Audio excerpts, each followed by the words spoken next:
DXDC Radyoman Report. Misaka sa 10.96% ang fire cases sa Davao City gikan Enero hangtod Oktubre 7, 2023. Sa interview sa DXDC RMN Davao kang Senior Fire Officer 4 Ramil Hiliado, Davao City Fire District Intelligence and Investigation Section Chief, nakatalog 506 ka mga sunog karong tuiga, mas taas kini sa nakalabing tuig nga adunay 456 ka mga insidente.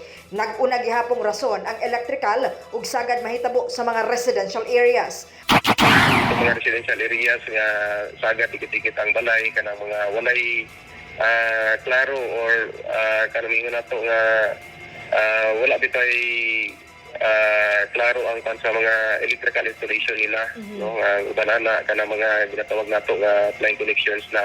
So kana ang mga sagad nga involved nato sa residential sa kaning tapon nato nga involved na type sa occupancy.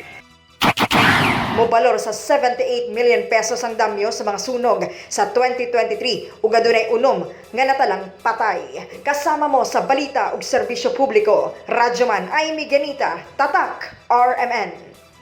RMN News, Diretso Balitang Metro Davao.